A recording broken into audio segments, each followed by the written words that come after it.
මනුෂ්‍යයන් දෙන්නෙක් අතර වෙන ගනුදෙනුවකට තමයි මේ පුද්ගල සම්බන්ධතාවයක් කියන්නේ. ඒතර මේ පුද්ගල සම්බන්ධතාවයක් ඇති වෙන්නේ කොහොමද? ඇති වෙන්නේ ඇත්තටම එක මිනිසෙක්ගේ අවශ්‍යතාවයක් තවත් මිනිසෙක් සපුරන තැන තමයි පුද්ගල සම්බන්ධතාවයක් කියන දේ ඇති වෙන්නේ. ඇත්තට මේක ගනුදෙනුවක සමානයි. යම් කෙනෙක් යම්කිසි දෙයක් කරනවා අනිත් කෙනා වෙනුවෙන්, ඒ කෙනා යම්කිසි දෙයක් කරනවා අනිත් කෙනා වෙනුවෙන්. ඔන්න ඔක තමයි එතන තියෙන ගනුදෙනුව. ඒතර මේ සමාජයේ ඇයි පුද්ගල සම්බන්ධතාවලට එතන එන දුර්වල ස්වභාවයක් තියෙනවා මිනිස්සුන්ගේ සම්බන්ධතාවල. ඒක හස්බන්ඩ් වයිෆ් වෙන්න පුළුවන්, බොයිෆ්‍රෙන්ඩ් ගර්ල්ෆ්‍රෙන්ඩ් වෙන්න පුළුවන්, නැත්තම් නෑයන්ගෙන් වෙන්න පුළුවන්, යහළුවෝ අතර වෙන්න පුළුවන්. ඒ කවුරු අතර වුණත් අපේ සමාජයේ පොඩ්ඩක් අර සම්බන්ධතාව කියන ඒවා ටිකක් දුර්වල ගතියක් පේන්න තියෙනවා. ඇත්තට මේක හේතුව තමයි පළවෙනි හේතුව මේකේ තියෙන ස්වභාවය ක්‍රියාවලිය ගැන දන්නේ නැතිකම.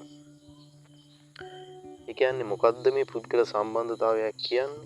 මොකද්ද මේකේ අරමුණ? මොකද්ද මේකේ ක්‍රියාවලිය? කියන තුන දන්නේ නැති හින්දා තමයි ওই පුද්ගල සම්බන්ධතාව කියන ඒවාගේ ගොඩාක් දුර්වල වෙන්න ගන්න. මිනිස්සෙක් විදිහට තව මිනිස්සෙක්ව අපි ආශ්‍රය කරන්න ඕන. එතන සම්බන්ධතාවක් තියෙන්න ඕන. මිනිස්සයා කියන්නේ හුදකලාම ඉන්න සත්වයක් නෙවෙයි ඇත්තටම. ඒකට අපි දැනගන්න ඕන මේ පුද්ගල සම්බන්ධතාවයක් කොහොමද ශක්තිමත්ව තියාගන්නේ කියලා. සරලවම කිව්වොත් පුද්ගල සම්බන්ධතාවයක් කියන්නේ ගනුදෙනුවක්. ගනුදෙනුවක් කියන්නේ එක මිනිසෙක් තව මිනිසෙක් වෙනුවෙන් යම්කිසි දෙයක් කරනවා. ඒ මිනිසයා ඒ කරන දෙයට සාපේක්ෂව තවත් දෙයක් අනිත් මිනිසයාට කරනවා. ඔන්න ඔක තමයි උතන තියෙන ගනුදෙනුව. එක්කෙනෙක් බලාපොරොත්තු වෙන දේ අනිත් කෙනා කරන්න ඕන. ඒ කෙනා බලාපොරොත්තු වෙන දේ අනිත් කෙනා කරන්න ඕන. එතකොට තමයි එතන ලස්සන සම්බන්ධතාවයක් කියන දේ වැඩි දියුණු වෙන්නේ ඇත්තටම. එතකොට දැන් මිනිස්සු විදියට ජීවිතේ අපි බලමු මොකටද තව කෙනෙක්ව ඕන කියලා. දැන් සාමාන්‍යයෙන් අපි ගමු පෞල් ජීවිතයක හස්බන්ඩ් වයිෆ් එතනක් තියෙන පුද්ගල සම්බන්ධතාවය. එතකොට හස්බන්ඩ්ගෙන් මොකද්ද වයිෆ්ට වෙන්න ඕන දේවල් ටික? වයිෆ්ගෙන් මොනවද හස්බන්ඩ් වෙන්න ඕන යුතුකම් ටික? ක්‍රියාවන් ටික. ඒක කෙනාගේ පරිසරයට අනුව යාලා ජීවත් වෙන ස්වභාවය අනුව වෙනස් වෙන්න පුළුවන්. හැබැයි පොදුවේ ගත්තාම අපිට ගන්න පුළුවන් සමාන ලක්ෂණ ටික. පළවෙනි දේ තමයි හස්බන්ඩ් වයිෆ් කියන කෙනාව ආරක්ෂා කරන්න ඕන, රැක ගන්න ඕන. ලෙඩක් දුකක් කරදරයක් වුණාම ඒ යුතුයකම් ටික කරන්න ඕන. ඒක තමයි පළවෙනි ලක්ෂණය. සම්බන්ධතාවයක වයිෆ් බලාපොරොත්තු වෙන ප්‍රධානම දේ ඒක වෙන්න ඕන. ඒ කියන්නේ Taman ලෙඩක් වුණාම, Tamanට කරදරයක් වුණාම, Tamanට ප්‍රශ්නයක් වුණාම, Tamanගේ හස්බන්ඩ් ඒ වෙනුවෙන් යම්කිසි ක්‍රියාවක් හෝ යම්කිසි දෙයක් කරන්න ඕන. ඒක පළවෙනි බලාපොරොත්තුවක් වයිෆ් කෙනෙක්ගෙන් තියෙන. ඊට පස්සේ වයිෆ් කෙනෙක්ට තව දින බලාපොරොත්තු වෙනවා.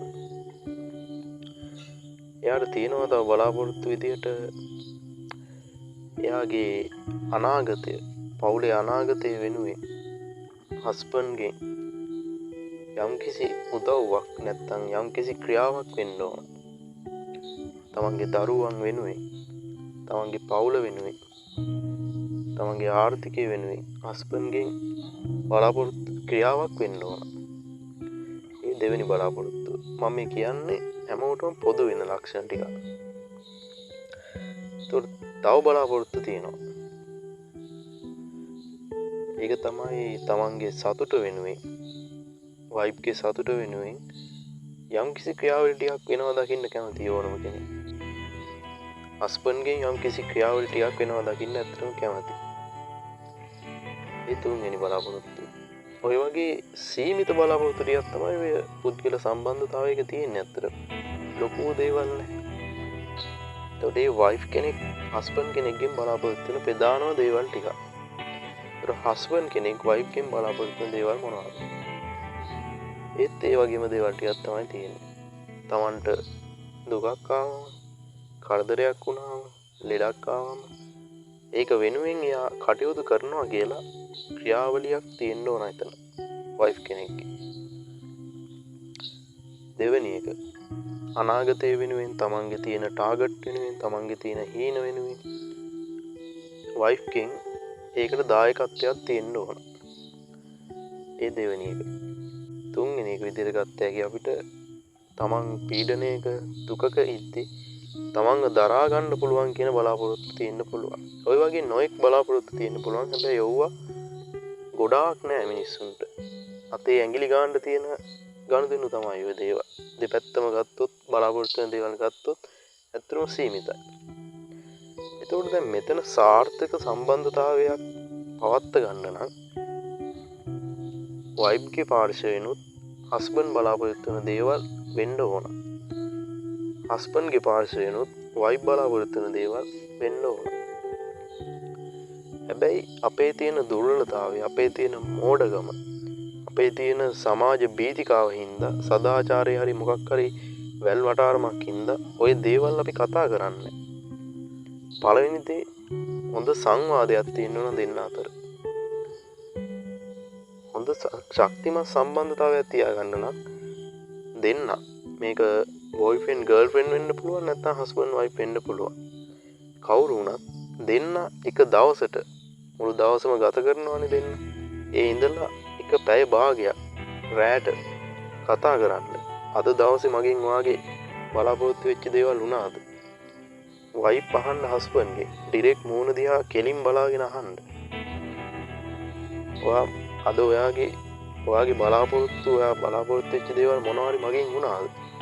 මගෙන් හොඳ දේවල් වුණාද? මගෙන් වැරදි දේවල් වුණාද කියලා ඩිස්කස් කරගන්න. එක පැය භාගයක් ගන්න. හස්බන්ඩ්ුත් ඒකට මැදිහත් වෙන්න. හස්බන්ඩ්ුත් අහන්න එයාගෙන්. ඔයාගේ අද දවසේ මගෙන් මොකක් හරි ඔයාගේ අඩුපාඩුවක් වුණාද? ඔයා බලාපොරොත්තු නොවන දෙයක් ඔයාගෙන් වුණාද? මගෙන් වුණාද?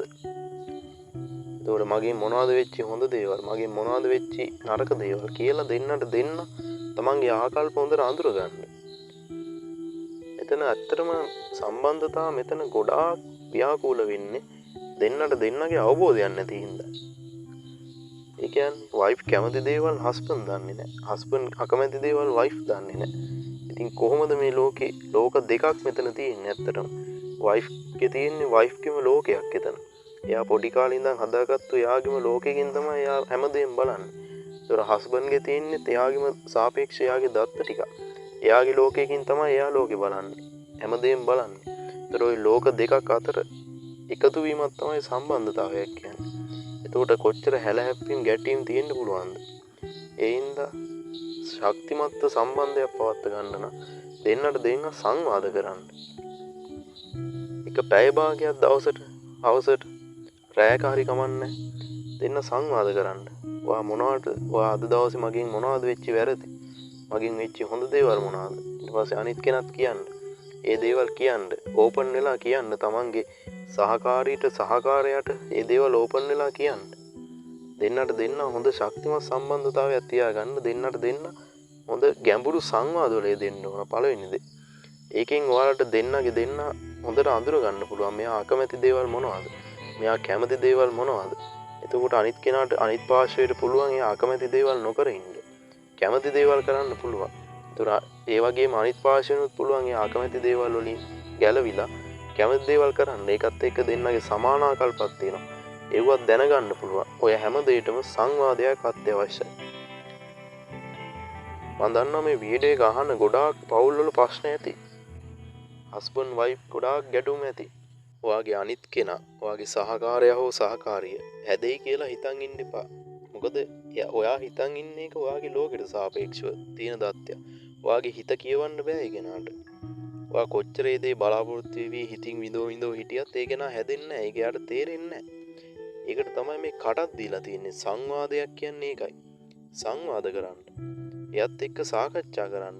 මම මේ දේවල් වලට අකමැති. මේ දේවල් වලට මං කැමති වාගේ තියෙන. අන්න එහෙම සාකච්ඡා කරන්න සංවාදයක නිරත වෙන්න. එක පැය භාගයක් දවසට දෙන්න එකතු වෙලා කරන්න. මූණෙන් මූණ බලාගෙන. එතකොට හස්බන්ඩ්ුත් ඒ විදිහට කියන්නේ මගේ මේ දේවල් මම ඔයාගේ මේ දේවල් වලට කැමති නැහැ. මේ දේවල් වලට වාගේ මං කැමති. එතකොට දෙන්නට දෙන්න එකට මේ සම්බන්ධතාවය ගෙනියන්න අවශ්‍ය නම් දෙන්නට දෙන්න ලස්සනට ඒක වෙනස්කම් කරගන්න පුළුවන්. මිනිසුන්ට වෙනස් වෙන්න පුළුවන්. මිනිස් සමාජයේ තියෙන ගොඩාක් දුර්වලම දෙයක් තමයි මේ සංවාද කියන එක. ගැඹුරු සංවාද නැති එක. මිනිසුන් හරි අකමැති තමන්ගේ වැරදි තව කෙනෙක් කියනවාට. ඒක ඇත්තටම තමන්ගේ තියෙන මහාන් තත්ත්වකම හින්දා එන දෙයක්. එහෙම නෙවෙයි. ඕක නැත්තම් ඔයාට ඒ වැරදි කියනවට වැඩිය ලොකු පීඩන වලට ඒ කෙනා දාලා ගිය දවසක විඳින්න වෙනවා. ඒ හින්දා ඒ දුක විඳින්නේ බොරුවට වාගේම වැරද්දක් හින්දා තමයි කෙනෙක් ඔයාව දාලා යන්නේ ඇත්තටම. ඒ හින්දා සංවාදවල නිරත වෙන්න හැම වෙලෙම දෙන්නට දෙන්න සංවාද කරන්න. එක පැය භාගයක් හොඳට අහන්න. එයාගෙන් අහන්න මොනවටද ඔයා කැමති? මගේ මොනවටද කැමති? මගේ මොනවටද අකමැති? අනිත් කෙනාටත් ඒවා කියන්න. අන්න ඒ වගේ ලස්සන සම්බන්ධතාවයක් ගෙනියන්න මිනිස්සයන්ට මේ සමාජයට ආඩම්බරයක් වෙන්න. සමාජයට හොඳ දෙයක් පෙන්වන්න. හැම තැනම තියෙන්නේ නොගැලපීම. අවබෝධයක් නැති එක තමයි ඒකට ලොකුම හේතුව. අනිත් කෙනා ගැන අවබෝධයක් නැති එක. එහෙම නෙවෙයි. තමන් ගැන අවබෝධ කරගත්තාම මේක ඉන්න හැමෝම ගැන අවබෝධ කරගන්න පුළුවන්. ඒ හින්දා මේක අහන කෙනෙක්ගේ පවුලේ මොකක් හරි ප්‍රශ්න තියෙනවා නම් හස්බන්ඩ් වයිෆ් වෙන්න පුළුවන්, ගර්ල්ෆ්‍රෙන්ඩ් බෝයිෆ්‍රෙන්ඩ් වෙන්න පුළුවන්. කවුරු හරි ඔයාලට මේ සම්බන්ධේ දිගටම පවත්වා ගන්න ඕන නම් දෙන්නට දෙන්න පැය භාගයක් සංවාදයක නිරත වෙන්න. අද දවසේ මොනවද මගෙන් වෙච්ච අඩුපාඩු කියලා එක් පාර්ශවයක් අහන්න. ඊට පස්සේ අනිත් කෙනත් ඒ විදිහට අහන්න. අහලා දෙන්නගේ අකමැති දේවල් සහ කැමති දේවල් දෙන්නට දෙන්න හොඳට අඳුර ගන්න. අඳුරගෙන ලස්සනට ජීවත් වෙන්න පුළුවන්. ඒතර අපිට වැරදි කෙනා අකමැති නැව නොකර ඉන්න පුළුවන්. හැබැයි දැන් වෙලා තියෙන්නේ අපි ඒ කෙනාගේ ඒක අකමැති කියලා දන්නෙත් නැහැ. මොකද අපි දන්නේ නැහැ ඒ කෙනාගේ කැමැත්තක් අකමැත්තක්වත්. ඔයා හොඳට බලන්න ඔයාගේ සහකාරියගේ හැමදේම ඔයා දන්නවද? මෙතන පුද්ගලයෝ අඳුනා ගැනීමේ අවබෝධ කර ගැනීමේ ප්‍රශ්නයක් තියෙනවානේ. ඔය සම්බන්ධතා හැම එකක්ම කඩාකප්පල් වෙන්න පළවෙනි හේතුව අනිත් කෙනාව අවබෝධ කරන්නේ නැති එක. දෙන්නට දෙන්නගේ අවබෝධයක් නැති එක. අපිට පුළුවන් ඒක කරන්න. පරක්කු නෑ තාම. ඔයාලට පුළුවන්. දැන් ඉඳන් පටන් ගන්න.